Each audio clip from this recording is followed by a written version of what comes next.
Hi friends, welcome to smart Telugu house wife channel. బాగున్నారండి అందరూ? వెనకాల బ్యాక్గ్రౌండ్ మారిపోయింది కదా. నేను కొత్త ఇంట్లోకి అంటే రెంట్ హౌస్ అనండి షిఫ్ట్ అయ్యాం మేము ఇల్లు. ఈ కిచెన్లో చేసిన ఫస్ట్ వీడియో. ఇవాళ నా లంచ్ రొటీన్లో నేను గోంగూర పప్పు, టమాటో చట్నీ ఈ రెండు చేస్తున్నాను. ఈ 2 రెసిపీస్ మీరు కూడా తెలుసుకోవాలి అంటే నా వీడియోని లాస్ట్ వరకు చూడండి. ఈ వీడియో నచ్చితే తప్పకుండా లైక్ చేయండి, మీకు తెలిసిన వారందరికి షేర్ చేయండి. అలాగే మీ అభిప్రాయం కామెంట్లో తెలియజేయడం మాత్రం మర్చిపోద్దు. ఇంకా వీడియోని చూసేసేద్దాం. ఓకేనా, స్టార్ట్ చేద్దాం.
మొత్తం గోంగూర పప్పుకు కావాల్సినవన్నీ కుక్కర్లో రెడీ చేసి వేసేసానండి. ఉల్లిపాయ, పచ్చిమిరపకాయ, గోంగూర, కాస్త పప్పు కడిగి వేసేసాను, కందిపప్పు. ఇక్కడ ప్లేట్లో సపరేట్గా పెట్టుకుంటుంది. పప్పు అయిపోయిన తర్వాత తాలింపు వేసుకోవడానికి కొద్దిగా ఉల్లిపాయ ముక్కలు, కొంచెం కరివేపాకు పక్కన రెడీగా పెట్టుకున్నాను. ఇంకా తాలింపులో ఇందులో వేయడానికి ఒక ఎండుమిర్చి కూడా తీసుకున్నాను. అది కూడా రెడీగా పెట్టుకొని మనం సైడ్ పెట్టేసుకుని కుక్కరు కొంచెం సేపు ఒక 10 నిమిషాలు నానిన తర్వాత మనం ఆన్ చేసుకుంటే కందిపప్పు నానితే త్వరగా ఉడుకుతుందండి. ఈ లోపల నేను ఈ మిగిలినవి టమాటో చట్నీ చేయడానికి కట్ చేసుకుంటున్నాను. పచ్చిమిర్చి ఎండాకాలం కదండి, బయట ఉంచేసరికి పండిపోయినాయి అనమాట. చక్కగా టమాటా చట్నీ బాగుంటాయి, నేను అవి యూస్ చేస్తున్నాను. టమాటాలని మనం ఇలా పెద్ద పెద్ద ముక్కలుగా కట్ చేసేసుకుంటే చట్నీకి సరిపోతుందని, మరీ చిన్న ముక్కలు ఏం అవసరం లేదు. ఇవన్నీ కట్ చేసుకున్న తర్వాత నేను చట్నీ రెడీ చేసేస్తాను. మనం కుక్కర్ పెట్టుకున్నాము, పక్కన ఆల్మోస్ట్ విజిల్స్ వస్తున్నాయి, రెడీ అయింది. తాలింపుకి పప్పుకి కావాల్సినవి కూడా రెడీ చేసుకున్నాం కదా. ఇప్పుడు చట్నీకి కొంచెం ఆయిల్ వేసుకొని బాండీలో ఈ మనం ఆల్రెడీ కట్ చేసుకుని ఇందులో మగ్గించుకుంటే చట్నీ అనేది ఈజీగా అయిపోతుంది. ఆల్రెడీ విజిల్స్ వచ్చేసినాయండి. నేను ఈ కుక్కర్లో ఒక 5 to 6 కొంచెం ఎక్కువ విజిల్సే రానిస్తాను, ఎందుకంటే గోంగూర పులుపు కాబట్టి త్వరగా కందిపప్పు ఉడకదండి, కొంచెం టైం టేకింగ్ పడుతుంది. అయినా కూడా కొంచెం బదులుగానే ఉంది అది ఉడికిన తర్వాత కూడా. బట్ ప్రెషర్ కుక్కర్ ఇది హాకిన్స్ బాగా ఉంటుంది కాబట్టి ప్రెషర్ మనకి పర్వాలేదు, ఆల్మోస్ట్ 80% బాగానే ఉడికిపోయింది పప్పు కూడా. ఇటు పక్క బాండిలో నేను ఆయిల్ పెట్టుకున్నాను చట్నీకి. అటు పప్పు ఆల్రెడీ అయిపోయింది కదా, తాలింపు వేసేస్తే రెండు ఒక్కసారి మనకి టైం సేవ్ అవుతాయి అనేసి నేను అటు తాలింపు పెట్టేశాను. ఇటు నూనె కాగిన నూనెలో మనం కట్ చేసుకున్న మిర్చి వేసేసాను. తర్వాత మనం కట్ చేసుకున్న ముక్కలు, టమాటా ముక్కలు కూడా వేసేసి కొద్దిగా పసుపు, కొంచెం చింతపండు వేసేసి మనం మూత పెట్టేసేసుకుంటే, పసుపు వేసి క్లిప్ మిస్ అయిందండి. అది వేసుకున్న తర్వాత పైన నేను చింతపండు పెట్టేస్తాను. అంటే మనకి టమాటా ముక్కలు ఉడికేటప్పుడు వచ్చే ఆవిరికి అది చింతపండు కూడా నానిపోతుంది అనమాట.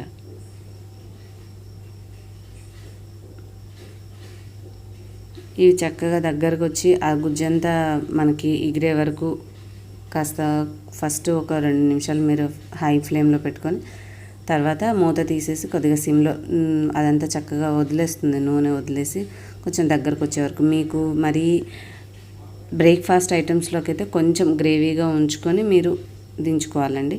కాదు రైస్లోకి అంటే బాగా నీరు అనేది మంచిగా ఎగిరేంత వరకు చూసుకొని ఉంచుకోవాలి. ఇక్కడ నేను తాలింపులో ఆల్రెడీ ఉల్లిపాయ ముక్కలు, కొంచెం ఆవాలు, జీలకర్ర వేసేసాను.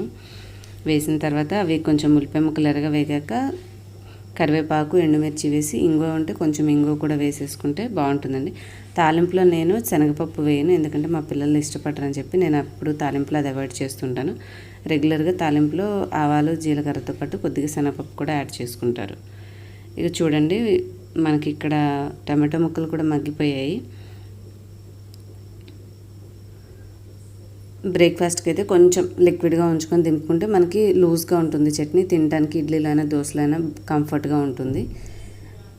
వద్దు అనుకున్న వాళ్ళు కొంచెం దగ్గరికి రానిస్తే మనకి గట్టిగా ఉంటే చట్నీ అనేది రైస్లో కలుపుకోవడానికి టేస్టీగా ఉంటుందన్నమాట. ఈ చిన్న స్మాల్ వేరియేషన్ అనేది మనం depending on the requirement change చేసుకుంటే సరిపోతుంది కుక్ చేసేటప్పుడు. ఇక్కడ పప్పు కూడా మొత్తం రెడీ అయిపోయింది. పప్పు గుత్తి తీసుకొని మనం చక్కగా మెదిపేసుకుంటే తాలింపు కూడా రెడీ అయిపోయింది కాబట్టి దాంట్లోకి కలిపేసేసుకోవచ్చు. కొంచెం గట్టిగానే ఉన్నాయండి, సరిగ్గా నలగలేదు, అంటే గోంగూర యాడ్ చేసాం కదా. లేదు అంటే మనం ముందుగా పప్పు ఉడికించుకుని తర్వాత ఈ ఆకు దానిపైన పెట్టేసేసి ఒక విజిల్ రానిచ్చుకున్న చేయొచ్చు. నేను ఇంకా అట్లా ఎందుకులే అని చెప్పేసి మొత్తం కలిపి ఒక ప్రాసెస్లోనే చేసేస్తాను. ఇప్పుడు పప్పు అంతా మెదిపేసుకున్నాం కదండి, దీన్ని తాలింపులోకి కలిపేసేసుకుంటే సరిపోతుంది.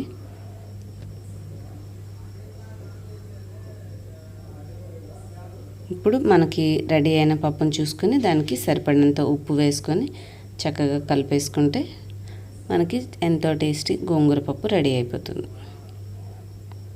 చాలా టేస్టీగా ఉంటుందండి ఇది.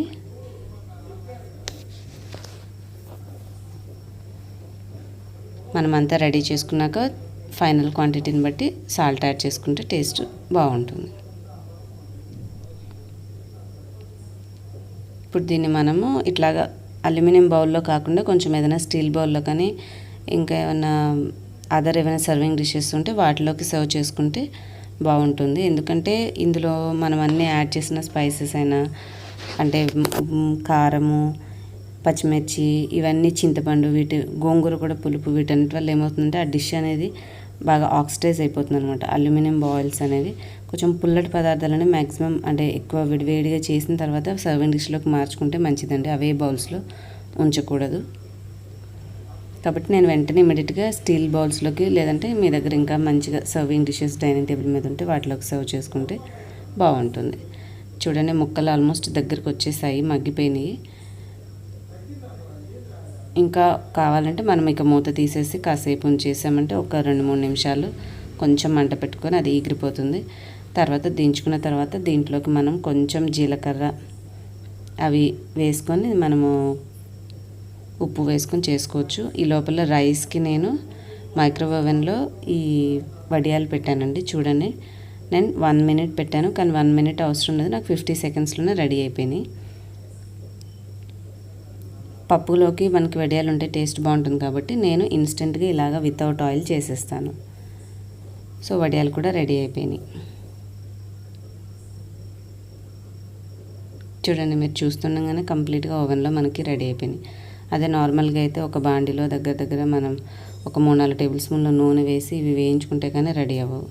నేను చట్నీని కూడా మిక్సీలో వేసేసి గ్రైండ్ చేసేసాను. కావాలంటే దీనికి తాలింపు పెట్టుకుంటే బాగుంటుంది, తాలింపు లేకపోయినా కూడా టేస్ట్ బాగుంటుంది. ఈ వీడియో నచ్చితే తప్పకుండా లైక్ చేయండి, షేర్ చేయండి మీకు తెలిసిన వారికి. అలాగే కొత్తగా చూసేవారు సబ్స్క్రైబ్ చేసుకోండి. Thanks for watching. Bye bye.